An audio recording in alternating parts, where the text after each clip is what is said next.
بسم اللہ الرحمن الرحیم۔ کیا ہم مجبور ہیں یا آزاد؟ جنت اور جہنم کا مقصد کیا ہے؟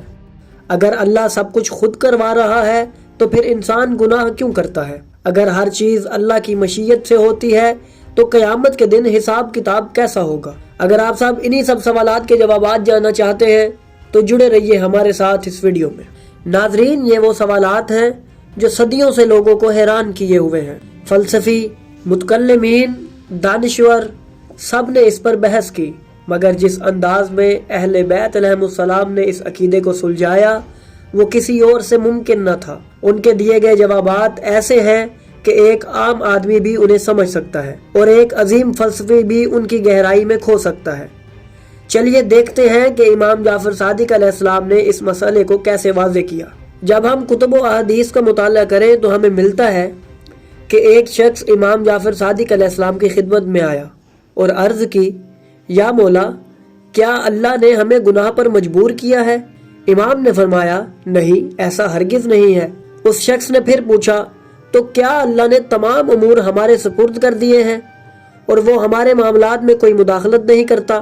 امام جعفر صادق علیہ السلام نے فرمایا، نہیں، ایسا بھی نہیں ہے۔ وہ شخص حیران رہ گیا اور کہنے لگا، تو پھر حقیقت کیا ہے؟ امام نے مسکرا کر جواب دیا، تمہارے پروردگار کی طرف سے ان دونوں معاملات کے درمیان ایک نہایت نرمی اور حکمت بری حالت ہے جسے کوئی بھی عام انسان بغیر امام کی ہدایت کے نہیں سمجھ سکتا۔ ناظرین، یہ جملہ ہی بتا دیتا ہے کہ اہل بیت علیہم السلام کے علوم کتنے گہرے اور حیرت انگیز ہے۔ یہ معاملہ نہ جبر ہے نہ مکمل اختیار، بلکہ ایک ایسی حقیقت ہے جو عام عقل سے نہیں سمجھی جا سکتی جب تک کہ امام خود اس کی وضاحت نہ کرے۔ ایک اور روایت میں آتا ہے کہ امام جعفر صادق علیہ السلام سے یہی سوال پوچھا گیا کہ کیا اللہ بندوں کو گناہ پر مجبور کرتا ہے؟ تو امام نے فرمایا، اللہ اس سے کہیں زیادہ عادل ہے کہ وہ بندوں کو گناہ پر مجبور کرے اور پھر انہیں عذاب بھی دے۔ ناظرین، کیا ہی عجیب بات ہے، اگر اللہ کسی کو گناہ پر مجبور کرے پھر اسے عذاب دے تو یہ ناانصافی ہوگی،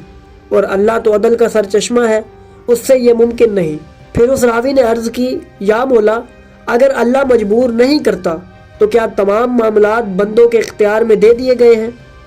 امام جعفر صادق علیہ السلام نے فرمایا، اگر تمام کام ان کے سپرد کر دیے گئے ہوتے تو اللہ انہیں نیکی کا حکم نہ دیتا، برائی سے نہ روکتا۔ اگر مکمل اختیار ہوتا تو پھر امر بالمعروف اور نہی عن المنکر کی قید کیوں رکھی جاتی؟ یہاں ایک اور نقطہ واضح ہوا، نہ بندہ مکمل آزاد ہے نہ مکمل مجبور، بلکہ درمیان میں ایک ایسی حقیقت ہے جو اللہ کی طرف سے طے شدہ ہے، اور یہی عدل الہی کا تقاضا ہے۔ ناظرین، ایک مرتبہ ایک شخص امام جعفر صادق علیہ السلام سے پھر یہی سوال لے کر آیا کہ کیا اللہ بندوں کو گناہ پر مجبور کرتا ہے؟ امام نے فرمایا، نہ جبر ہے نہ مکمل اختیار، بلکہ ان دونوں کے درمیان ایک منزل ہے۔ وہ شخص سمجھ نہ پایا اور عرض کی، مولا، میں نہیں سمجھ پایا، یہ کیسے ممکن ہے؟ امام نے فرمایا، اس کی مثال یوں سمجھو، اگر تم کسی شخص کو گناہ میں مشغول دیکھو اور اسے منع کرو لیکن وہ نہ مانے اور تم اسے چھوڑ دو تو کیا یہ کہا جا سکتا ہے کہ تم نے اسے گناہ کا حکم دیا تھا؟ یہ مثال اتنی زبردست تھی کہ وہ شخص فوراً سمجھ گیا۔ ناظرین، اللہ کا معاملہ بھی کچھ ایسا ہی ہے۔ وہ نیکی اور برائی کے راستے دکھاتا ہے، ہمیں رہنمائی دیتا ہے، لیکن زبردستی نہیں کرتا۔ ناظرین، اگر آپ کو یہ باتیں دلچسپ لگ رہی ہیں تو ابھی رکیے، کیونکہ جو دلیل امام علی علیہ السلام نے دی وہ عقل کو ہلا کر رکھ دیتی ہے۔ ایک مرتبہ ایک شخص امام علی علیہ السلام سے سوال لے کر آیا کہ مولا، کیا اللہ نے انسان کو مکمل اختیار دیا ہے یا انہیں مجبور پیدا کیا ہے؟ امام علی علیہ السلام مسکرائے اور فرمایا، آدھا اختیار اللہ نے بندوں کے سپرد کیا ہے اور آدھا اپنے پاس رکھا ہے۔ اس شخص نے حیران ہو کر پوچھا، میں نہیں سمجھا، یہ کیسے ممکن ہے؟ امام علی علیہ السلام نے فرمایا، اپنی ایک ٹانگ اٹھا لو۔ وہ شخص فوراً اپنی ایک ٹانگ اٹھا لیتا ہے۔ پھر امام نے فرمایا، اب دوسری ٹانگ بھی اٹھا لو۔ وہ پریشان ہو کر کہنے لگا، مولا، یہ تو ممکن نہیں۔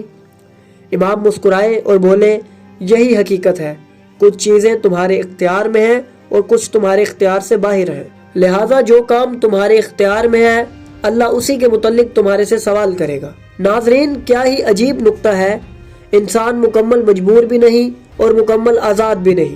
اللہ نے اسے ایک درمیانی حیثیت دی ہے جہاں وہ آزمائش سے گزر رہا ہے۔ یہ تمام دلائل سننے کے بعد بات واضح ہو جاتی ہے کہ نہ انسان مکمل طور پر مجبور ہے نہ ہی مکمل آزاد، بلکہ حقیقت ایک ایسی باریک لائن پر کھڑی ہے جسے بغیر ایمان کے رہنمائی کے سمجھا نہیں جا سکتا۔ تو اگر آپ کو ہماری یہ کاوش پسند آئی تو ہماری ویڈیو کو لائک کریں، ہمارے چینل کو سبسکرائب کریں اور بیل آئیکن کو بھی دبا دیں تاکہ آپ کو ہماری آنے والی مزید ویڈیوز ملتی رہیں اور آپ علم سے مستفید ہوتے رہیں۔